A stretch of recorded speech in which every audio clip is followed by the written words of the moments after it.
Please, could you take a seat so that we can start this session? Thank you.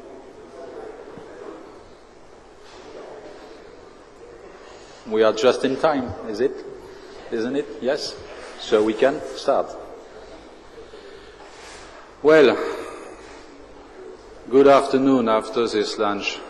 And, well, I have to chair this session with you. Session which is would be attacking the greedy application topic, not killer application. Well, actually we don't know what is a killer application. And we have three speakers. The first one is Bob Riddle from Internet 2. He already spoke yesterday about access grid. And today he'll be speaking about DV, digital video over IP, and we'll explain why we need 30 megabits or 40 megabits or even more to have a good video in good quality. Bob is working with Internet 2. He's a technologist. He explained yesterday already. Bob, please. What was the position of a technologist? So please, Bob, you can proceed. I think that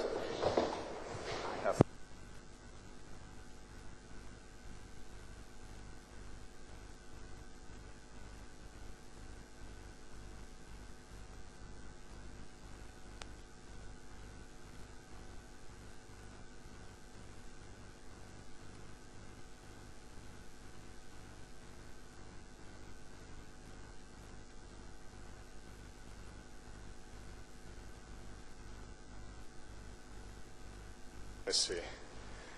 Well, good afternoon. You know my name and know how I've been avoiding work all these years, so let me talk to you instead about doing digital video over the internet, and this is in the category of greedy applications. And for those of you that spend most of your time thinking about backbone networks in the terms of gigabits per second, 30 megabits per second may not seem like a lot to you, but it does seem a lot if you're used to watching H.261 video or using Polycoms or MPEG-1 video. So sort of provide some context for this. The first time I saw this, it was interesting to me because it was sort of this notion that you could take your Sony Handycam and to begin using it to produce really high quality video across the network. And that's of a particular interest to me, particularly back when I began looking at this, because if you could send really high quality video, audio and video across the internet, imagine if you could do that and you didn't have to buy some funny expensive machine, some MPEG-2 black box that did this, or some other sort of equipment where you had to pay almost proprietary equipment. Imagine if you could do this and it didn't involve any intellectual property issues. One of my favorite freely available clients today is the VideoLAN client. Does everybody here run that? Do you know about that? It's a marvelous thing, and what I don't understand in the United States is you can use it to decode MPEG-2 streams, because MPEG-2 is encumbered. You have to have a license to use it. Now, if you have a laptop or a PC and you have a DVD player in it, you've already paid MPEG a license for the ability of running MPEG-2. It's interesting to me that the VideoLAN client will decode MPEG-2 for you, and it doesn't care if you have a license or not. I care because my wife doesn't want me to go to jail. But imagine if you could do something that was even higher quality than MPEG-2 video, and you didn't have to worry about these intellectual property issues. Imagine that you could do this and you didn't have to have some really expensive camera. For example, the HD cameras that we've looked at and seen, the least expensive one, which means really poor quality, is still up in the number of thousands of dollars. And if all you needed was a network that was capable of doing 30 megabits per second, imagine that you could do this. that's really what has happened here. The folks on the WIDE project in Japan a few years back, in conjunction with Sony, took a Sony Handycam and assumed that you would have a network that could do 30 megabits per second, and all you needed was a DV-capable camera.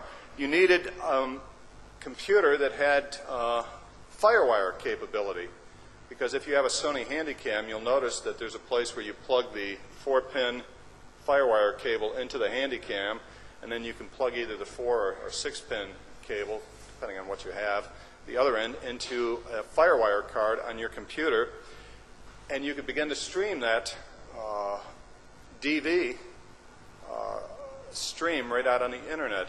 I'm told by video experts, which is my confession that I'm not one, that what comes out of the Sony Handycam is something called DV25, and that the camera already does some 5-to-1 compression before it ever hits the FireWire cable. But it comes out at about 25 megabits, and then you put it in packets and make it an RTP stream. So it's about 30 megabits per second coming out. And all you need on the other end to receive it is some computer that's on the network that has a FireWire card, to where you take that stream out and you pump it to some DV-capable device. It might be a DV player, it might be a video monitor, or you might do what I do. I go buy a digital to analog converter from Canopus for about $100, plug a FireWire into it, and then composite cables in the other end and plug it into my television. But you're able to start doing some interesting things if you have that capability, and if you have, then 30 megabits per second isn't a big deal. So you end up with something that looks pretty much like this picture, where you have some sort of DV input source, and the camera that is shown there is a lot better than the camera that I use. The Sony camera I use, I paid about $700 US for, and it still produces a remarkable picture. So, makes sense, right? Computers, cameras, networks, everything works perfectly. Here's some things that you might do with it. Last fall, we worked with Professor Kim in South Korea. They had a traditional dance taking place at a theater on campus there, and they wanted to show it to anybody that wanted to see it. One of the interesting problems they had at the time was that while they could receive multicast, they had trouble sourcing it across from their network. So they essentially sent the 30 megabits per second through Japan, came out to our Abilene network, where sitting under the desk in my office, I had a machine with one of these FireWire cables in it. I took this input, the DV stream coming in, just took it in, fed it out to another machine where I multicast it. And so you were able to watch the dance performance, the 30 megabits per second dance performance. I multicast that back out to where the students, both in Korea and Australia and other places in APAN, were able to view this event live. And it wasn't like watching it on, as we're used to in the past, using MPEG-1 or using real media. I mean, the quality is exceptionally good. Other things that we did with it, this past spring we had a National Internet 2 Day, where we had a variety of things going on. Some of them were interactive sessions. The things that we streamed, we actually streamed out in the DV stream. We also used the DV as part of a presentation at our fall member meeting at the Indiana University last fall, where we actually had music students at Indiana University and others, several,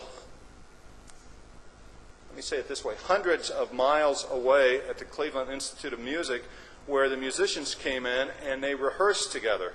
The conductor was standing on the stage where we had the presentation, but the musicians were all in remote locations. The latency is low enough in this DV over IP world that's munged together to where they were able to rehearse together. And again, the thing I'd like to point out to you, we didn't have any special equipment involved other than Sony Handycams and computers with FireWire cables in them, and I think we might have used some echo cancellation devices. Those are probably helpful along the way. Other things that we've done with it is a video conference. The P2P is my way of saying point-to-point. We could say peer-to-peer if you like. But you can also do multi-point. Using multicast, you can imagine being able to have a number of these streams going, and if you had a computer, a PC that had enough power to it, where you could receive multiple numbers of these streams coming across and view them, and sort of have an access grid-like conference going on. This has also been used by the New World Symphony for music instruction, where they have students that are very far geographically removed from the masters. Allows them to have instruction, musical instruction, where they don't have to travel and incur those costs. The Internet 2 channel guide, we'll show you a little bit about that. The notion there is, imagine if you had enough of these streams out that were flowing, multicast streams, of this high quality audio and video, if you could just tune into them on your computer the same way that you would watch, tune your television into something like this. And if we were in Toronto today or tomorrow, you'd actually see what this would look like being integrated with the access grid. Let me just give you a little context here. One of the questions that's worth asking is, where does DVIP live in sort of the neighborhood of video things that we're used to? There are lots of things there are lots of technology that are useful for different things, and I just want to tell you where this fits. We use H.323 for video conferencing. This is different. The thing I didn't put up there is it uses 30 megabits per second. Never forget that, okay? Don't try this on your dial-up line at home. It's not safe. It's different is you can use multicast the same way the access grid does, so it removes the need for having an MCU, this central control unit that needs to be managed. The other thing is it's much higher quality, lower latency AV streams. One of the early video conference tests I did with this, the fellow I was testing with was at the University of Pennsylvania, which is hundreds of miles away. He was impressed at the latency was so low that he could interrupt me as I was talking as if he were sitting across from the table. That's different than my experience has been with H.323 and other technologies, that when you interrupt, you're already 2 sentences along, and he thought that was very valuable. Where does it fit in the video neighborhood, the access grid? There's current integration that'll be shown this week in Toronto, some work that's been done both in APAN in South Korea and in Australia, where they're taking the video portion of the DV stream and using software tools to render that so you get really high quality video. The challenge that remains, of course, is that the audio they're still using for the access grid is the RAT audio, so your sort of lip sync problem may be more pronounced here. That doesn't mean that the audio isn't going to, that integration work isn't moving on there. MPEG-2, why not just use MPEG-2? As a non-video guy, I'm telling you that the video quality is better and the latency is lower than MPEG-2, in my opinion. The other thing that's true is there is no intellectual property encumbrances. The other thing that's interesting about the DV, you familiar with like the difference between MPEG-2 and MJPEG? How many of you want a 1-minute MPEG-2 lesson? You know what MPEG-2 does, right? You get a full frame, you get all the bits, all the pixels, and then you just get incremental changes for a certain number of frames that come along. You don't send a whole picture every time. MPEG-2, if you have any network problem, depending on where you're at in that full frame incremental, what you see can be remarkable. A lot of times our experience has been with MPEG-2, you see this starburst, or you see things out of place and such like that. This DV stuff is kind of like motion JPEG, where you get all the bits all the time. There's no incremental changes. You get 30 megabits per second. So if you have a network hiccup, instead of seeing green spots appear on your screen or seeing things out of place or this starburst, what you see is sort of this freeze frame where things just might stop. But you don't lose the context of the video. That's turned out to be very important, particularly in some of the music classes where this has been used, because it's good to see the fingers on the right key instead of suddenly see the fingers over here, you know, and the instrument over here, that sort of thing. HD TV, why wouldn't you just use that? Well, there's work that's been going on with compressed HD TV at 20 megabits per second. That's wonderful stuff for streaming if you have a receiver capable of viewing it. And of course, there's work going on with common tools like Media Player and the Video LAN client to do this. If you're streaming, that's probably a good solution. The compressed HD TV stream, the 20 megabits, is really compressed. That's not suitable for video conferencing because of the latency required to uncompress it that's introduced when you uncompress it. You could use HD TV without compressing it at all, and you only need about 270 megabits per second to do that. And so that's not a terrible thing otherwise. Am I getting too far from the mic? Gig and a half? Okay. I guess the stuff that I've seen is SDI. Okay. Well, see, I'm glad we have somebody that knows what I'm talking about. I think that the DVIP stuff has struck me as interesting because I think of it as a sweet spot for the end users, for the musicians, for the folks that want to do video, because it's affordable. And, you know, 4 or 5 years ago, thinking about people doing 30 megabit per second video conferencing, you know, we were hoping we'd get 100 megabit connections to our desks on campus. Now we're thinking about having Gig-E connections to each computer on campus. So the 30 megabits per second isn't as overwhelming as it used to be, and it's affordable. You don't have to go buy a lot of special equipment. You don't have to go buy very expensive cameras. You don't have to worry about MPEG coming and suing you. I mean, it seems to fit, at least in a lot of the academic institutions I work with. How can you get started? And one of the things you can do is you can run the free software that comes from the project out of Japan, the DVTS software. This is where you go buy your $49 FireWire card or use the one that came with your computer. And you can run the software. It comes where it runs on a number of platforms, on Linux, on Mac, the OS X. It runs on Windows for capturing. The unique thing about Windows is that it has a display client that will display the DV stream on your computer monitor. You don't want to do that on a computer that has a really slow CPU because it does what all computers do when you render video. It uses the processor and has to do the rendering on board on the machine. There also is work being done, and looking to see if Peter's here. We've been working with some of our friends in Czechoslovakia, and they're doing a port of on the computer monitor display for FreeBSD and Linux platforms as well, and the work is going very well there. And the other good news about this software, it's freely available. You can just go get it and download it and begin to work with it. We've also tripped over some work that Fujitsu was doing. They were so taken by the DV over the internet. They actually build a hardware card where you can plug it into your PCI slot. If you look at the card, you'll notice that there appears to be several ports on there.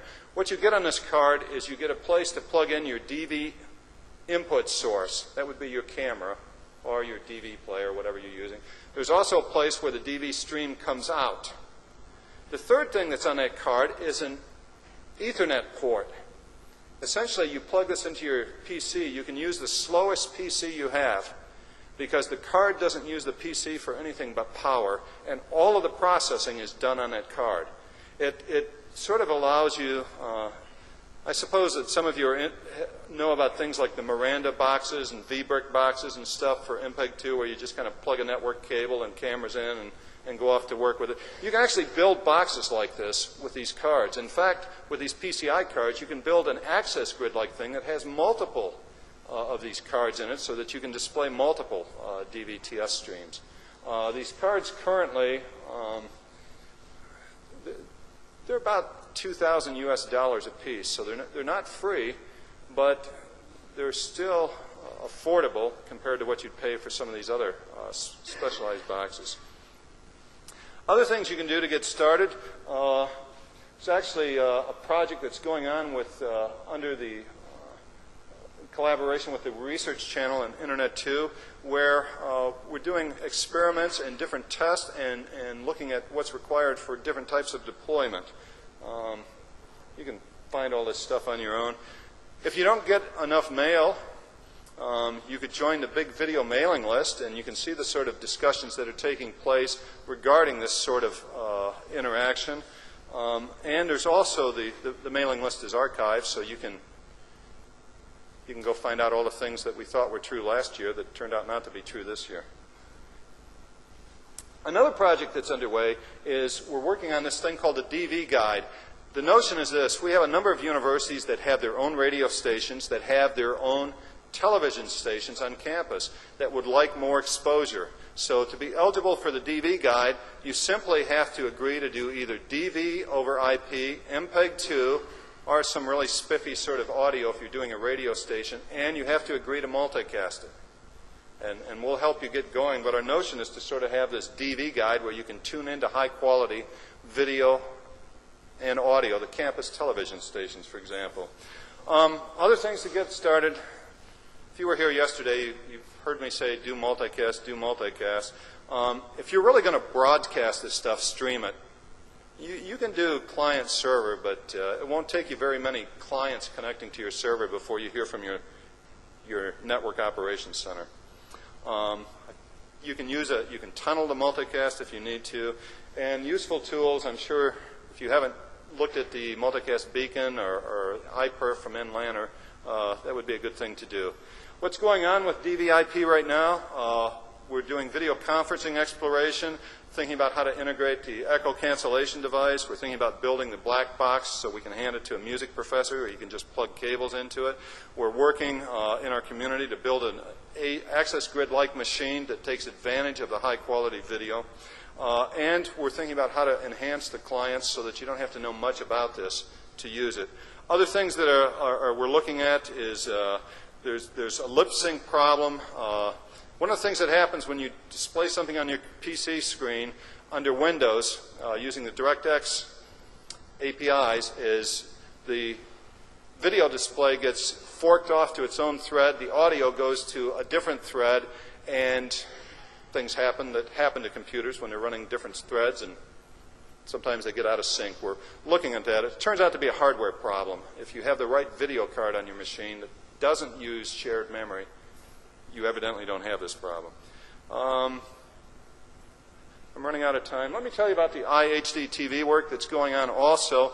This is, again, more in the streaming realm of streaming than video conferencing, but you can learn more about that, and if you have I think there's a version of the Windows Media Player that you can use to watch some of the HD TV con. Other things is we think it would be nice if the DVTS codecs were integrated with the video LAN client, so we're thinking about doing that, and if you're bored and don't have anything better to do, let me know. We'd be happy to take advantage of you and helping us with this work. Other things to do is if you're interested in participating or working in this area, let us know. I've run out of time. And very good, John. Bob. So, thank you.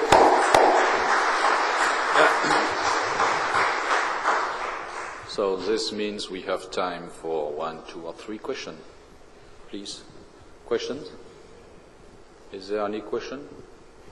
Yes, there.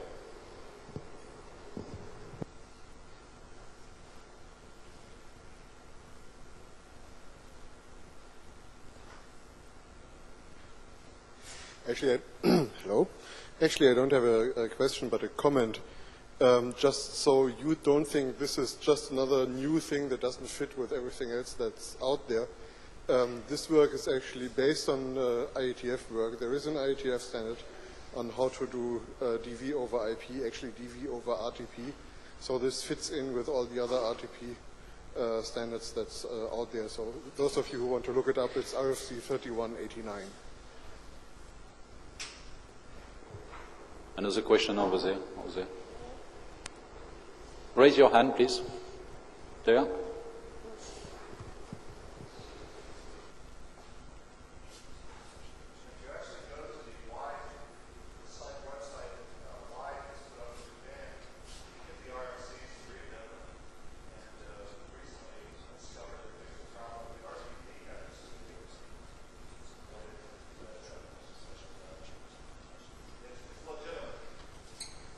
Gordon Young, University of Limerick. Is this something that I can actually use in production and hand over to one of my end users to use? Or is it something that I've got to handhold while they're doing so?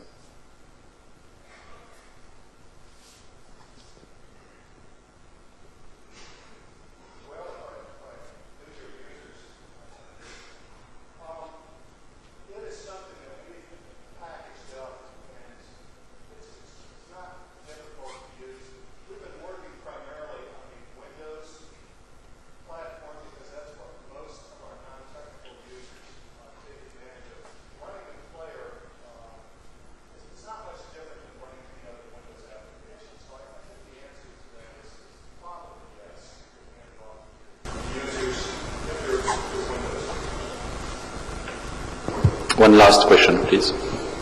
Michal Zasek, Czesnet, Czech Republic. Do you provide some translation between television norms because of NTSC in the United States and Bell in Europe? And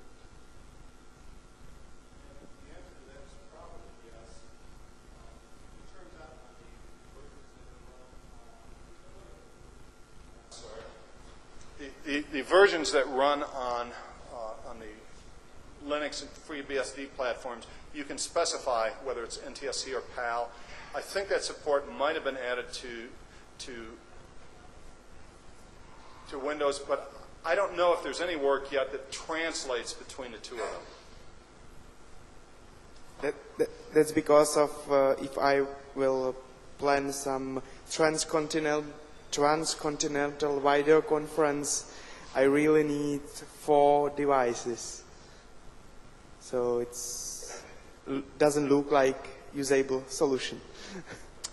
Right, and the folks in Australia are actually looking at this, and the folks in Korea, and so I think there's work going on there, and I'm encouraging that every chance I get. So that the last time I had this problem years ago, I bought something from Panasonic, which I had to get from Europe, that would do a hardware device that would do the translation, and that's so. I think that I think this work may appear maybe by the end of the year, maybe not. Okay, thank you again.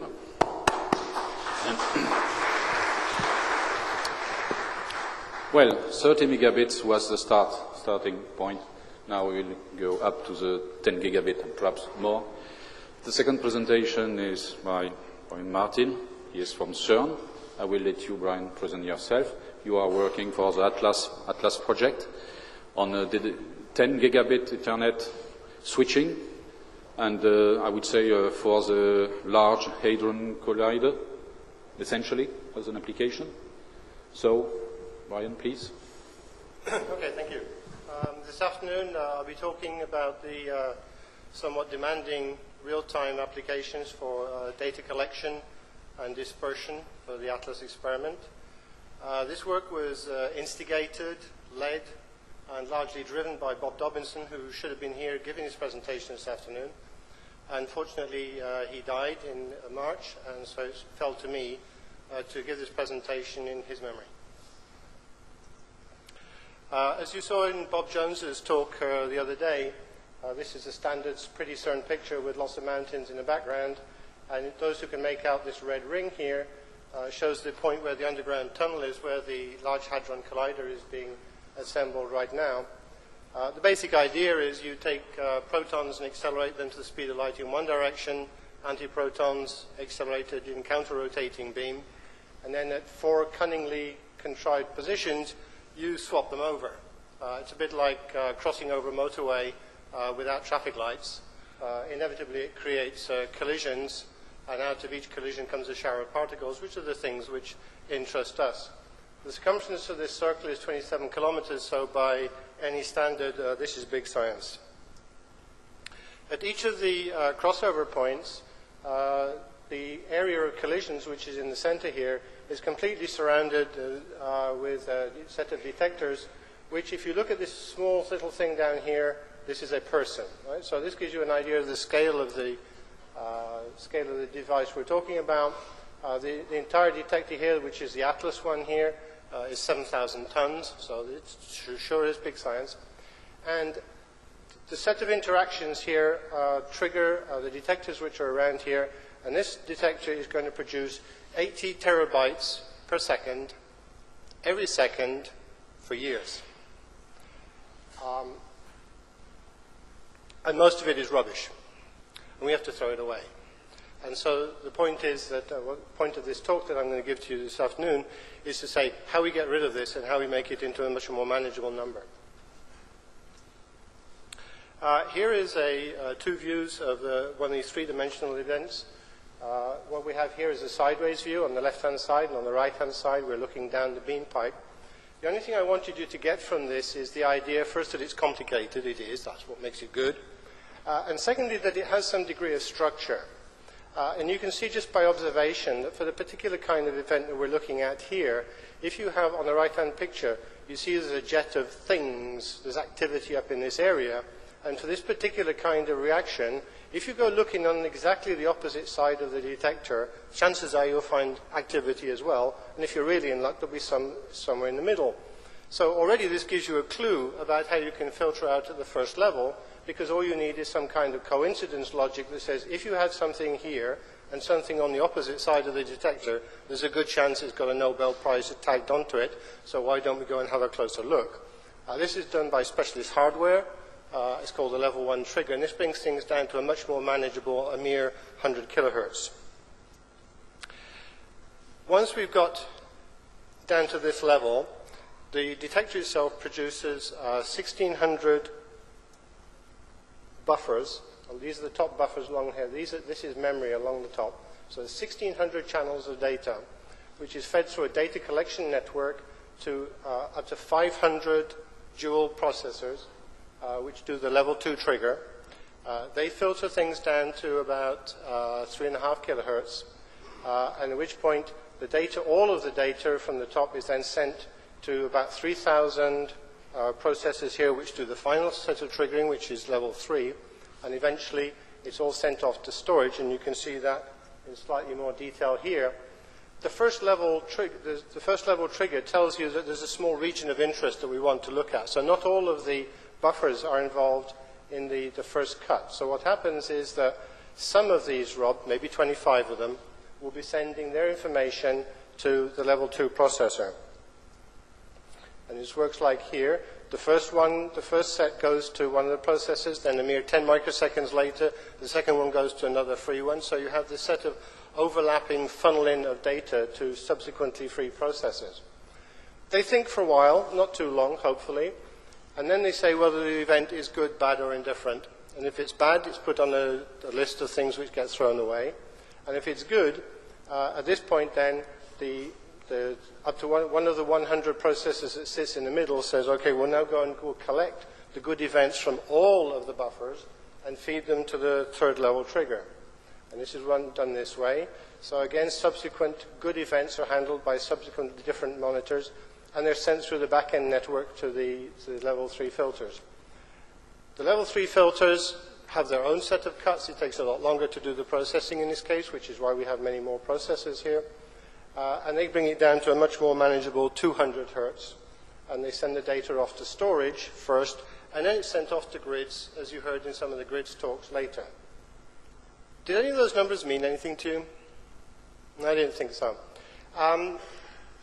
The guys in the group, they've been thinking about having a different way of describing bandwidth.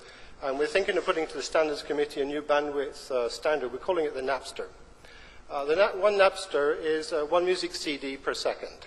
Okay, so if you think of it in those terms, then the data collection network, which is the one at the top, that's running at 40 Napsters.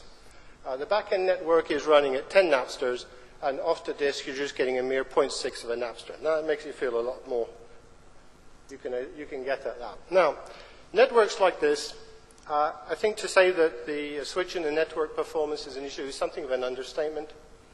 When you buy a switch, all you see is a thin pizza box with lots of plugs on the front, and they all look exactly the same. But what's inside them means that they can be completely different in terms of performance. Even if they use the same chips inside, and we have been known to prise the top off and have a look, the way that the chips are managed means that their performance can be completely different from our point of view.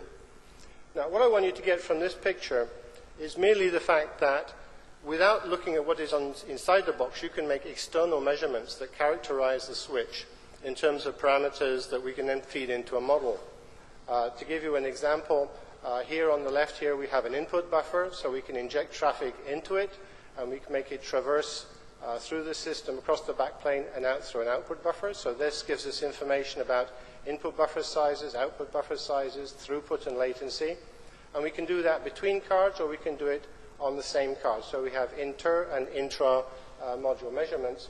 And we can build up a whole set of parameters which include the input and output buffer depth, the maximum throughput from the module to the backplane, across the backplane, from a backplane to a module, and the various latencies that are involved with that. I'll just give you a simple example of how this is done. Sorry, I won't give you a simple example. I'll give you a bit later. I'll tell you how it's done first. Up here we have a data source, which is one of the old Alteon NICs. Just before Alteon sold out, they made the MIPS processor's code public domain. So we're able to reprogram these devices. And so what we do as transmitters, we program to produce traffic profiles of our choice, whereby we control the destination address, the size of the frame, and the time of dispatch. And as receivers, we program to look for the packet source per loss, the frame size we're coming in, and the latency of the traffic.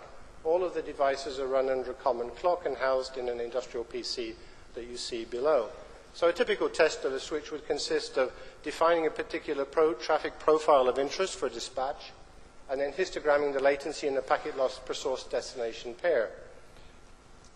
To give you an example of how we parameterize the switch, consider the switch that we have here on the right. Now, if you take sources B and C and you just shut them down, and you just run a low level of traffic from A to D, that means that the input queue at A is completely empty, the output queue is completely empty, and you're just measuring the null transit time from A to B, and that gives you this measurement here. Now, the next stage is to say, okay, I'd like to know what happens when the output queue is full. So I take sources B and C, and I drive them at 100% towards the output. The output queue is now completely oversubscribed and full. But if I just have a very low amount of traffic coming from A, his input queue is empty, and what you're measuring now is just the transit time of a full output queue. The last stage then is to say, well, okay, now we will completely oversubscribe all of the inputs to the output. And now to get from A to D, we're transiting a full input queue here and a full output queue there. And so with a bit of simple maths, we can sort out the different components here. So, for example, we can now measure the output queue, which is the time it takes to go across the output queue completely, minus the time it just takes to go through when there's no queuing at all, and similarly for the input queue. And this is just to give you a rough idea of how it is we approach parameterization. Having the model of the switch, however, is completely, well, not completely of little interest, but it is of little interest because it's just a tool for the job we really want to do, which is to characterize how a full system is going to look like. So we build the system using the model of the switch, model of the traffic and the processes and the protocols that we're using. And the object of the exercise is to build a system model and calibrate it in such a way that we have sufficient confidence in it that we can then extrapolate to look at how the big system is going to function. The graph here shows that when we're running event building plus the level 2 trigger through this switch, this is the bottom line here. We have the calculated and the measured response for when we're picking up about 3% of the events are successful ones and get passed on to the third level. And if we up it to about 10%, which is pushing it a bit, we still have good correlation. We're still in the ballpark where we normally operate, so we're very happy about this. And then we went to look at some extreme conditions when every single event goes on to the third level, i.e. there's no second level triggering at all. We're running at 100%. And there we had divergence in the model. I just show this to say that we're not perfect. Nobody said this was going to be easy. And essentially, it's the same thing to do with all modeling. Never trust anything a computer tells you. You check it, and you check it again. However, since we're operating in the lower level normally, we've been able to use the model so far to help us a great deal with some of the architectural choices that we're making. First off, evidently, we're not going to be using TCP in the data collection network because the latency is too large. And so we're looking at using a low-loss connection list such as UDP. We do have a bottleneck situation when we're reading all of the data out, because all of the 1600 data sources are now just targeting one single CPU. So the solution to this is to use the credit-based solution to random sources, so not every source is being solicited at the same time. But this then gives us a connection, because there's a link between the number of credits that you can have outstanding and the buffer depths in the switches that you're using. You'd like to use more credits because this enhances the use of the bandwidth that you have installed, but the more credits you have means the more queuing you've got, which means the deeper the buffer depths have got to be. And so the question is, well, how do we run this trade-off? Equally, there's another element in the architectural choices. Not all of the 1600 buffers are equal. Some are extremely solicited, some are lightly loaded. So the question is, well, can we concatenate some of these, in which case we can have more smaller switches at the edge, think less money. But the problem is that if you do this, then you break down the flow control that we're using, because in between the two layers of the switches, you no longer have full control over the traffic flow. And so the answer to all of these questions is coming out of modeling.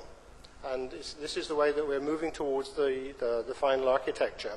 And as a byproduct as well, it's telling us which of the switches actually performs as advertised and which are the ones that we're likely to be wanting to buy. So with the architecture of the on-site switching more or less taking shape, we now turn our attention to whether or not we can move some of this work off-site. Now, the level 2, which is down here in the bottom left, you can just about see there, this is running at 100 kilohertz. So the latency there just excludes being able to use it. But these processor farms, there's 3,000 of these things if you think about it. And having got the event into this fiber, which is going to them, well, where do we actually want to put it? Does it have to be on site? Running at this rate of 3.5 kilohertz through the back-end network gives us, at least in a theoretical point of view, can we stretch the fiber up to moving remote processing farms as far away as a single piece of fiber would take us? Or should we take the whole hog and send it all around the world? I mean, these are two options which are open to us. And what kind of bandwidth is needed to do this? Well, if you remember, this is running at about 10 Napsters here. So we need to run 50, to say ballpark figure, we're going to take half of these processors and move them somewhere else. We're looking for 5 Napsters of throughput. And what technology is available to do that? Well, obviously 10 Gigabit Ethernet. And thanks to our involvement in the ESTA, EU-funded ESTA project, we've been able to push the envelope of both LAN and WAN 10 Gigabit Ethernet, and I'll talk to you a bit about that now. Just as a reminder for those of you who are software-based and are stuck between your underwear and your overwear or what have you, Ethernet has grown up while you weren't looking. This is the original drawing from Metcalfe, where it was a nice shared copper media with limited distance, limited speed, and only half duplex. Well, with a 10 gig standard, it's had a serious dose of steroids. This is now full point-to-point technology, full duplex. It's a switched architecture. You can run up to 100 meters over copper. The interesting one is optical when you need it. You've got up to 40 kilometers on the long-haul standard. It's 10 gig a second. The standard was built right from the word go to have wide area network access, and this is extremely interesting for us. And the switches that carry this are already being qualified as carrier class products. So the first attempt then is to look at the local area network standard. 40 kilometers is the standard, and it's based on commercially available lasers, which, for the long haul at least, are based on 1550 nanometer light, which just happens to be the one that you can amplify. So if you just happen to have access to dark fiber, and you have the right friends in the right places, and you've got a few amplifiers on the shelf that nobody's using, think you're going to need one every 40 to 100 kilometers. Depends on the fiber and the connections and your losses. Dispersion at 10 gigabits a second is higher than at 1, so you're going to need a fair amount of dispersion correcting fiber as well. It's cheap. You can buy it by the 100 kilometer spool. It's not a problem. And you just glue them together one after another, and you just see how far you can go. There's a limit to this game, though, because amplifiers not just amplify the signal, they also amplify the noise. So sooner or later, you're going to run out of steam, and the limit is at about 400 to 600 kilometers is the maximum you can go, which is not bad. You can cross several small countries and a few reasonably sized ones with this kind of range. But eventually you'll need to come out of the optical domain and go into electrical, and that's what the 3R regeneration is. And I'll mention a bit more about that in a moment.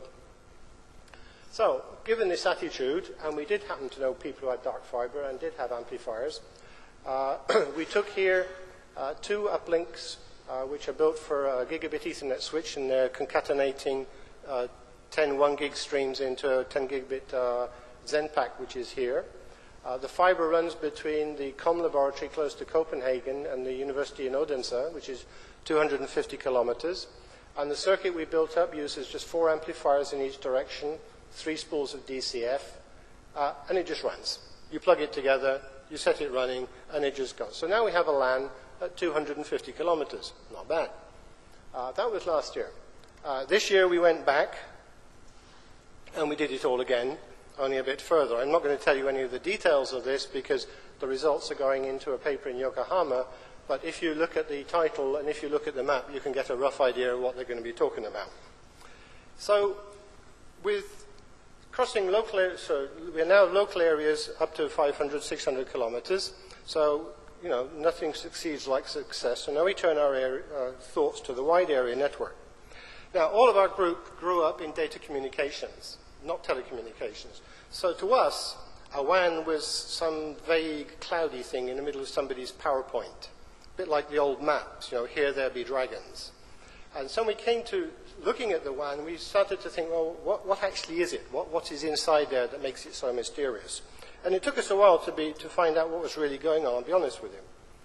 The thing that makes a WAN not a LAN is this beast here. It's a 3R regenerator. The moment you come out of optics and into electrical, at this moment you need this animal.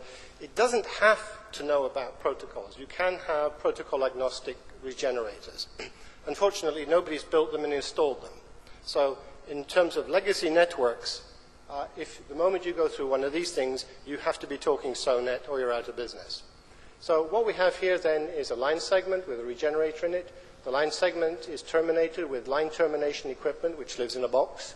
Out of there, you have the 1C192, which must go into a router, think money. And this is one segment. And then you can add 3R regenerators, as many as you like. You just keep going, and going. And then you eventually build up the network bigger and bigger. The line termination equipment lives in a box here. The Cisco ONS is an example of this. Think more money.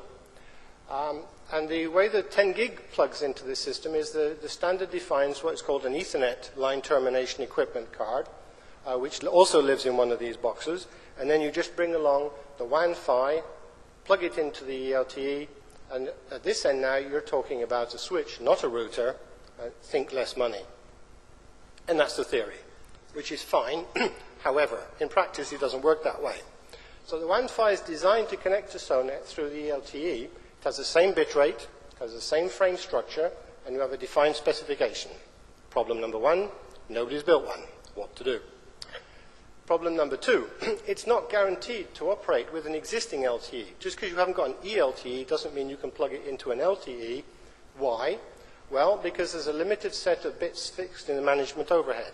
We know that you can't go through an add-drop multiplexer because of this, but can you go through a 3R regenerator? We don't know.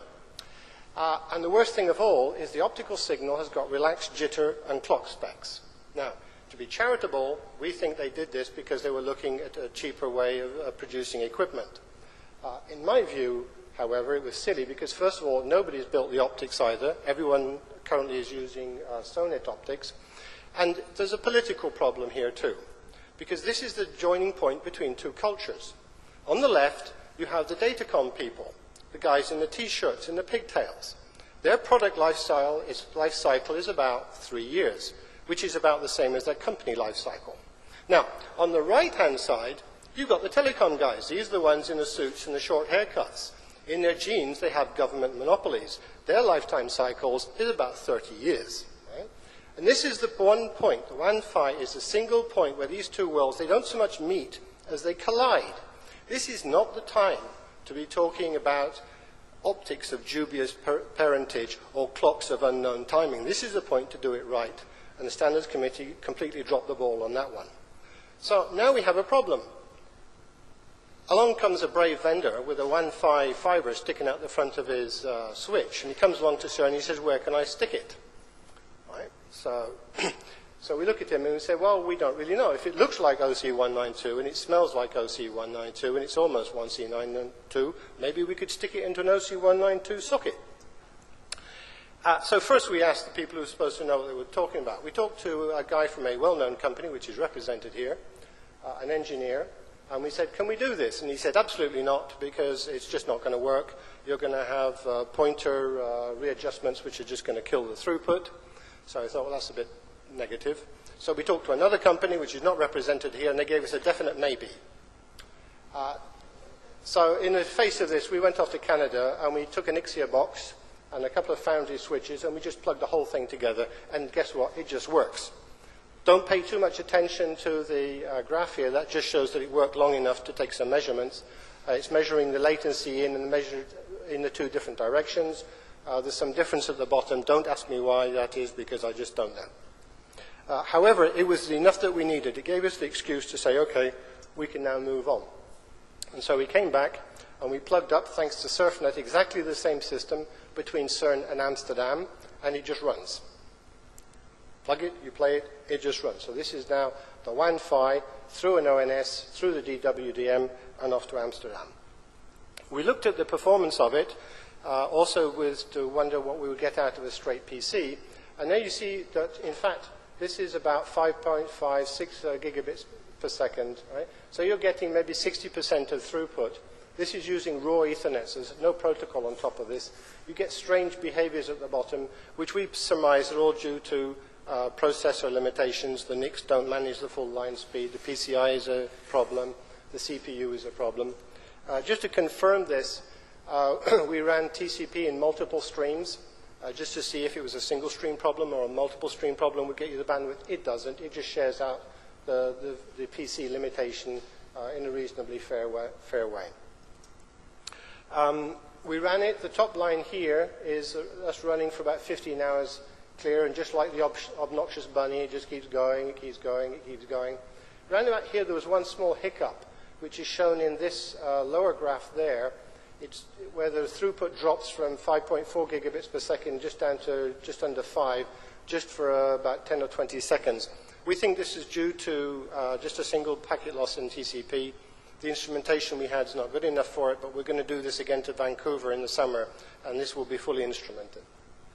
4 minutes. Thank you. If you look at what we did between CERN and Amsterdam, here's this ONS box in the middle, and the question is, well, you've got 10 gigs coming in and 10 gigs going out. This is an expensive box. What's it doing for you? So if you work for Cisco, you can take a coffee now. So we said, well, okay, we'll take it out, and we'll just plug directly into the DWDM, thanks to SurfNet, who are up for anything. And guess what? It just works. So the Wi-Fi will go straight through the 3-hour regenerators. You don't need to retime it. You don't need to make it full OC192. Having gone across countries, we then decided we'd go for an ocean. So at the Telecom 2003, we had a serious amount of kit to play with, and this is the first native 10 gig experiment. Again, we have line speed with the Ixia testers, and we got 6 and 5 gigabits depending on the protocol running, if we're running from a straight processor. We had a look, nonetheless, at what we get out of the processor, because with the transatlantic, you're now talking a serious amount of latency, and you want to have a handle on that. If you look at UDP, the bottom graph here, the bottom axis in UDP, is the buffer size needed for the window to operate. And you don't read full throughput until you get about 2.5 megabytes buffering per stream, which isn't bad when you consider to get similar throughput through TCP, you need over 100 megabytes per buffer to run a single stream. So the data lakes are limited by the PC, but this isn't a showstopper because better NICs are coming along, and in any case, for our purposes, 10 gig is more likely to be a concatenation of multiple 1 gig streams rather than a single processor source. So there we have it. Ethernet everywhere, from the sharp end of the experiment right out to Ottawa. This was thanks to all of these people who worked extremely hard to do this. It wasn't just our guys at CERN. And to all of these companies who lent us their kit, their time, their advice. And the conclusion, therefore, is that the 10 gig Ethernet native will work over dark fiber up to about 600 kilometers using LAN-PHY technology. It will go over legacy transintercontinental with the WAN-PHY technology. The commercial switches are already available with all the needed features. The bandwidth is there now to run the off-site Atlas farms, just as we'd hoped. It's not the end of the story. We still have further work to do on understanding how to manage the traffic flows. And so far, I've not spoken about money at all. Everything's been loaned to us. So we also need to understand the cost model if we're going to do the work this way. Thank you very much. Any questions?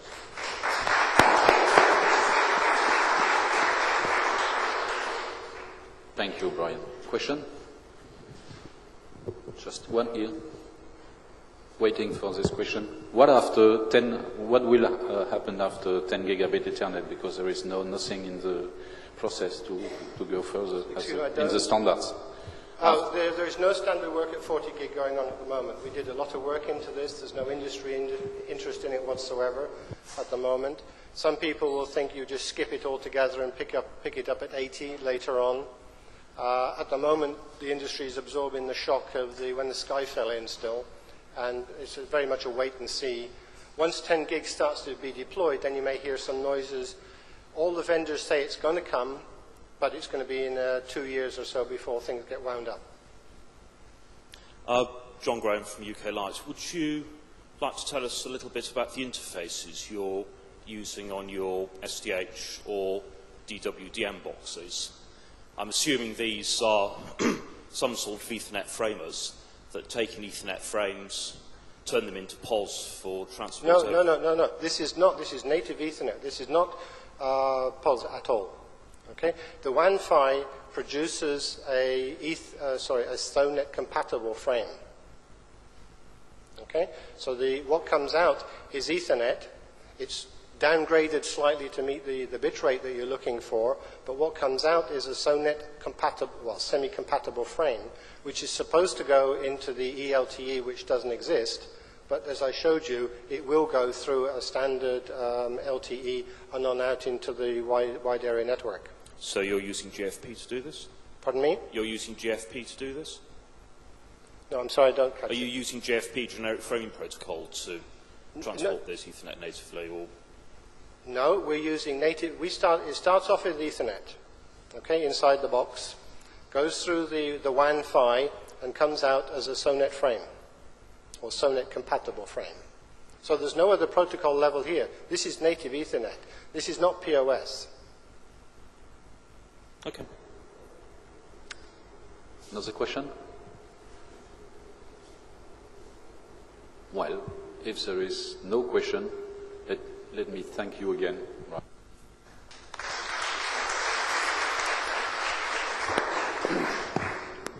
Now we'll switch to another presentation, the third one, still in the range of the 10 gigabit by Steve Parsley. Steve is working at, I don't know even how you pronounce it, the JIVE,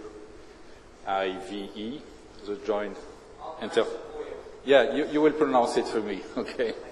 But it's about transferring data from radio telescope spread all around the world, actually. Okay, Steve?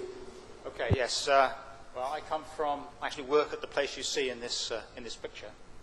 And this is the home of JIVE. This is the Joint Institute for VLBI in Europe. We have nested acronyms here. VLBI is Very Long Baseline Interferometry, which I'll explain in a moment. It's a technique used by radio astronomers. Radio astronomy is a relatively young science. It celebrated its 70th anniversary last year. Even so, the telescope that you see there is already obsolete. We call ourselves an observatory, but in fact, our telescope doesn't work anymore. It points straight up at the zenith. We'd like to take it down, but we can't because it's a national treasure. We're based close to a little village in the north of the Netherlands called Guigner. Everybody in the Netherlands seems to know this place. So I'll go through these items you see here. I'll talk a little bit about radio astronomy in general, and then a special project we're engaged in, and some future possibilities. So, why do people want to do radio astronomy? Well, you can see through the Earth's atmosphere, and you can do it in the day, which is nice. You can see through interstellar dust and gas. Surprisingly, you get remarkably high resolution, better than any other technique. And the radio emission is from different physical processes, so the scientists get additional information that they can't get in any other wavelength. And this picture, I really like this picture. It illustrates this quite well, I think. The blue part of the picture is an optical image taken by the Hubble Space Telescope, and the red part is a radio image. And I think you'll agree, we learned something that we would not have otherwise known from this picture. We believe that this is a black hole. In the middle there's a swirling mass of matter falling into this black hole, and perpendicular to this disk there are radio jets, and that's what we see in our radio telescopes.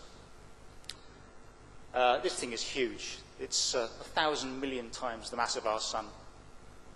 It's very bright. It's as big as our solar system. That's all the science. Are there any radio astronomers here? Any astronomers here? One. It's enough. It's enough to find me out. The other thing that you can do with VLBI is to plot the movements of the Earth's crust. We can measure the velocity of telescopes to within a millimeter per year or so. So it's used by a community of geodesists to measure these various Earth parameters, by the way. How do you get an image with a radio telescope? Well, if you just got one, you get a pixel at a time. You have to scan the sky. But if you've got multiple telescopes, then you can form an interferometer. With an interferometer, you can effectively collect information in the form of Fourier components of the sky brightness. Each pair of telescopes evaluates one Fourier component of the sky brightness. So you need to have lots of measurements, lots of different separations of the telescopes, lots of different orientations, and you can do that with an array of telescopes and take advantage of the fact that the Earth is rotating to fill this aperture with information. This is a telescope close to where we are in Guigner. This is the VLA in New Mexico, which was used to take the first image that I showed you. Merlin in the UK is the biggest connected interferometer. But if you want to go to anything beyond hundreds of miles, hundreds of kilometers, thousands of kilometers, then you need to use VLBI. The thing that distinguishes VLBI from the other instruments is that the telescopes are not physically connected.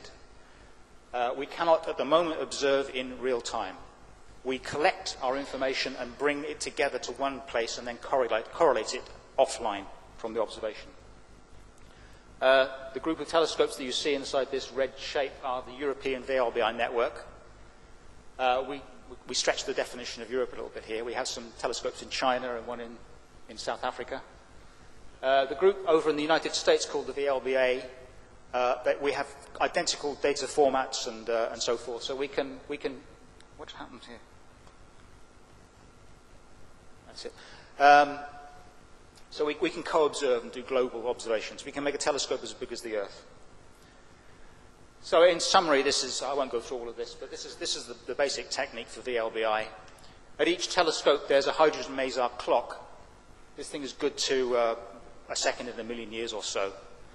The signal from space is digitized and recorded on magnetic tape. These tapes record of the order of a terabyte. What's that, about 1,500 naps per second or something like that, is it? Per tape. And during each of our recording sessions, we record hundreds of these tapes and bring them to our central processor for correlating. That's the only way we can get this data to our correlator at the moment. And as I said earlier, we can get very fine resolution with this technique. What does that mean? If you wander out with a 1 euro cent at night, you can completely block the moon. That's half a degree. This is a typical map. That's 20 or so milliarc seconds. That's like a tennis court on the moon. And this is a few milliarc seconds across. The finest details in this are about the size of a tennis ball or so. Actually, I just made that up. I'm not really sure if that's right. But astronomers tell me that 10 is about the same as 1, so if I'm half right, that's near enough. The equipment we use is this dedicated supercomputer. This machine can process 16 1 gigabit per second data streams simultaneously. And the tape recorders we use are these 1980s technology machines. They're highly customized for our purposes. They're horribly expensive. They're obsolete technology. We have to replace them. We can't upgrade them anymore. So we're looking to what we're calling eVLBI, trying to bring our data to our data processor across international fiber optic networks. But it's not so easy to connect the telescopes because we deliberately built them in places which are remote from centers of population to avoid noise. So first, to our sponsors, we have to prove that this is a worthwhile thing to do. And in a 3-year proof of concept project supported by Dante, Géant, and a number of NRENs, we're looking into connecting 6 of our telescopes to the data processor over the production European research and education networks, just using standard shared IP best efforts connections. For both ourselves and the network people, obviously there are some benefits. We can find out about the feasibility of doing eVLBI this way. There's a list of some of the things that we hope to achieve. An important scientific advance would be able to actually observe a transient phenomenon. At the moment, if something goes bang up there, we can scramble around and organize an ad hoc observation. But it's several weeks before we see the results. What you'd like to do is observe, look at the results, change your frequency, your observing mode, and so forth, and look again. We can't do that with the existing system, so real time would be a huge advance. And for the NRENs, of course, we come to the party with a ready-made application that can source huge amounts of data and a data processor that can process them in the Netherlands. It's a real application that we can make a use of the networks right now. This is a list of the people that are involved in this project. Here are some of the pieces of equipment that we're using. I won't describe this lot in much detail, but this unit is our new interface unit. It's based on a PC. It enables us to connect directly from a network into our data processor. This was developed by our colleagues in the United States at MIT Haystack Observatory. Here's a list of the milestones of the project so far. I won't go into all of these in detail, but the one that's really made a big difference is the second one. We're able now to transmit during our observing sessions a small fragment of data back to our data processor to do a fringe check between all of the participating telescopes, just to check that everything's working. This is a huge advance, because in the past we didn't know that something was wrong until a few weeks later or a few months later when we took the tapes and tried to process them. We'd find that someone had the wrong frequency selected or the local oscillator was disconnected or something like this. So this has made a big difference to the reliability of our network. Last but one there, our colleagues in the United States staged the first intercontinental real-time observation back in March, and we were very pleased about that. We weren't a bit annoyed that they beat us and that they used one of our telescopes to do it. Shortly after that, we achieved the first real-time VLBI image, which you see in the bottom corner there. That's, those two blobs are actually the same object. This is a gravitational lens system. Between us and this object, there's another galaxy, which you can't see, which is warping the transmission from this distant galaxy and producing multiple images. This cartoon illustrates the telescopes and networks that have been involved in this project so far. We're bringing data from England over Guigner, from Jodrell Bank. Some of the data has to go across Merlin microwave links. We have a gigabit link to Onsala in Sweden and a gigabit link to our local telescope in the Netherlands. More telescopes will come online, we hope, in the next 6 months, so that we can make a much bigger instrument and much higher data rates. So the future. Well, at the moment, as I said, we can get to 1 gigabit per second. But in the future, we're hoping to get to much higher data rates. Merlin, which I mentioned, is due to be upgraded to something they're calling eMerlin. This will work at 30 gigabits per second using a dedicated fiber optic system with their own interfaces and everything.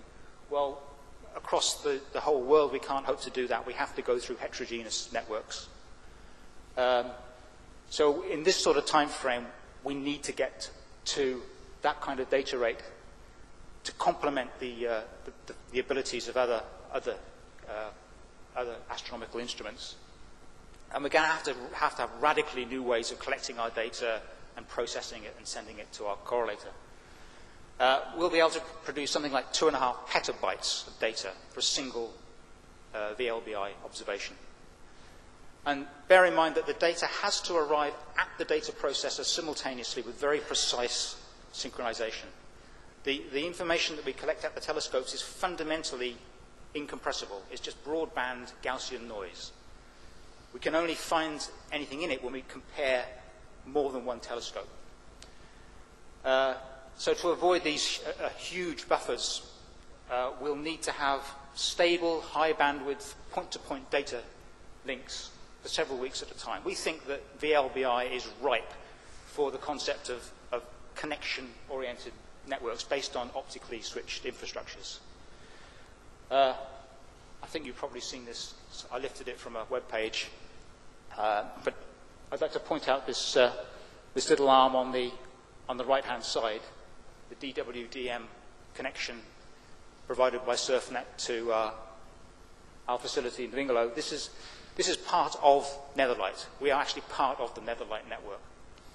And we're in conversation with various other optical switching, optical networking initiatives, including UK Light. We hope to be one of the first applications to use UK Light to move data from the UK across a light path to Dwingelo. I'm often asked in the corridors, is VLBI a grid application? And there are arguments for and against that. I'll try to present both of them. First of all, data transport. The number of baselines, that is these pairings of telescopes, grows dramatically as you add telescopes to the network. 4 telescopes, 6 baselines. 16, you've got 120 baselines. Every one of these represents one computation, one continuous computation of cross-correlation. If you farm each of those out to a separate computing node, then you've got a huge amount of data that you have to ship across the networks. Processing hardware. Our supercomputer is based on this chip. It's a custom LSI chip that was designed early in the 90s. It does 4 billion complex multiply accumulates per second. It's like an 80 gigahertz processor for this just one sum that we do with it. And we have 1,000 of them working in parallel. And incidentally, oh, there is a picture of it. And incidentally, it's technologically contemporary with a 486-66 processor. So I think you can see that there's a huge advantage in having a dedicated hardware engine for doing this kind of processing. So the arguments against are the amount of data that you have to ship across networks and the efficiency of using a dedicated processor. But dedicated processors are very expensive. There were only a few thousand of those chips made ever. And to make the next one is going to be horribly expensive. So why not use general purpose processors? They're very cheap, especially if they belong to someone else. The middleware needed to orchestrate this kind of thing is being developed for the grid. And if we dice the data up properly, how are we for time? Okay. If we dice the data up properly, we can avoid flooding the network with data. The way it looks is this. We have, this is a rather naive cartoon of how this might work. We have an array of telescopes. We have some kind of data controller concentrator, and we have some processing nodes. The controller finds some processing nodes, and then it tells all of the participating telescopes where they are and how to schedule the processing job. For a second, say, all of the data is transmitted to one of these processing nodes. Then the next second goes somewhere else, and so forth. And then in due course, the results are fed back to the concentrator. I've only got 3 here. We could have 1,000. We get 10,000 of these things, each accepting 1 second or 5 seconds worth of data. And they'd have 1,000 seconds to complete the calculation of all of the baselines. Someone has to tell me whether this is a good application. I think it is, but I'd like to know. Another thing that troubles us is getting data out of our correlator and what to do with it. I mentioned that we have to have large numbers of telescopes and do multiply accumulates of the correlation between telescopes. The problem with that is that whilst you're accumulating data, the telescopes are rotating with the Earth. So the orientation and the separation of the telescopes is changing during that integration period. And this has a smearing effect of our data. It means that it's difficult to do wide field imaging, which is a problem. If you, that image on the right-hand side there is about 200 milliarc seconds. If you take your telescopes and point them anywhere on the sky and look for something, there's nothing there on that sort of scale. We need to have a means of getting a wide field of view so we know where to look for the individual radio sources. To do that, we need very short integration times so we avoid the smearing of the edge of the picture. And we're currently working on a project to increase the data rate from our processor, 10 megabytes per second at the moment. It takes 12 hours to image a 12-hour experiment. Shortly, we'll be able to get 160 megabytes per second out of our data processor. That's 7 terabytes for a 12-hour experiment. It's going to take us months to process this kind of data. So already we're looking at using some kind of cluster or distributed processing system for processing the output of our data processor. We've just bought this box of tricks to begin to look at how we do that. Something else that I haven't really got a slide for that we're also looking into is what we're calling reverse VLBI. The VLBI map is effectively a star pointing inwards to a central data concentrator. So if we have a large number of data paths coming into our data processor, the reverse is not used at all. It's very one-way. However, at the data processor, we're going to build up huge archives of raw data that other astronomers may be able to use. This links in with something called the virtual observatory.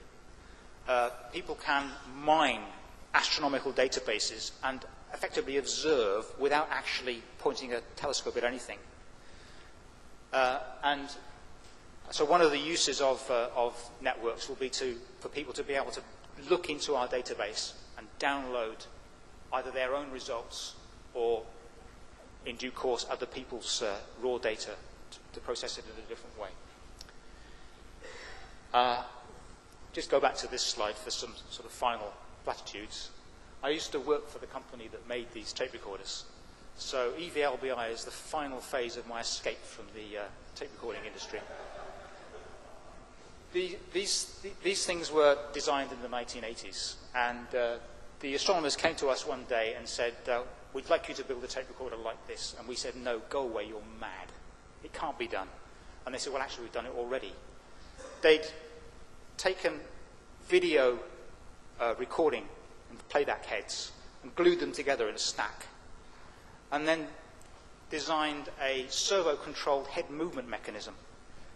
And they're able to record the entire length of the tape, move it down a bit, and go back the other way. And they can record a terabyte of data that way on these machines. In the past, this is the way people had to do this kind of thing. You had to do original equipment design to do this kind of science. But something has changed. Right now, if you attempt to do any kind of original equipment design for this sort of purpose, by the time you've finished designing it, you look over your shoulder and somebody's produced an off-the-peg piece of commercial or commodity equipment that will do the job for you. So more and more we're reliant on commodity, off-the-shelf equipment for our science. And I think the same philosophy should apply to networks. It's not up to us to design networks. What we need to do is be with you people so that we understand how we can get on board the things that you're developing and make sure that our equipment, our interfaces, our procedures can make best of use of that as it evolves. Thank you. Thank you.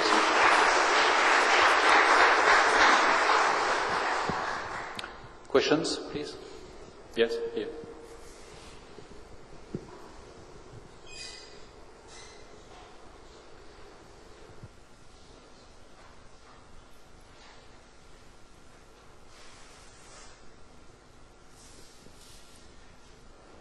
Is the equipment which is going to be constructed for the LOFAR array telescope in the east of the Netherlands going to be used also for VLBI?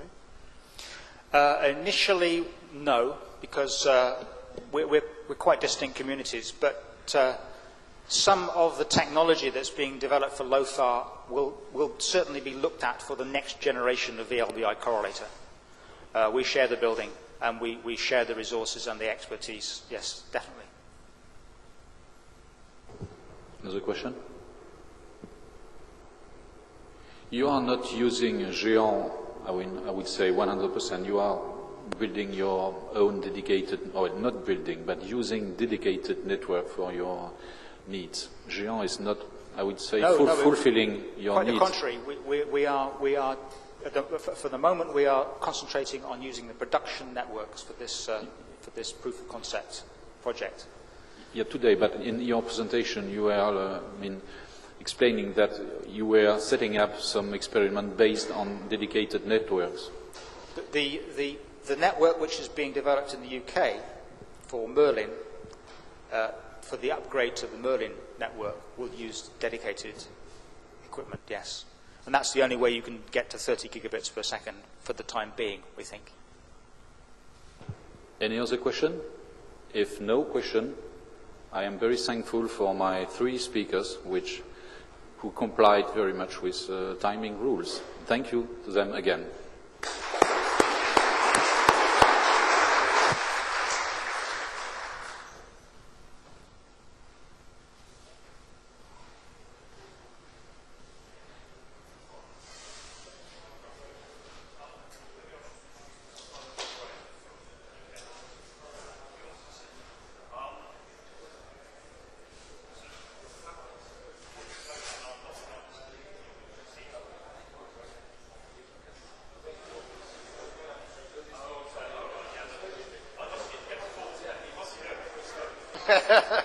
Don't worry, I won't hide.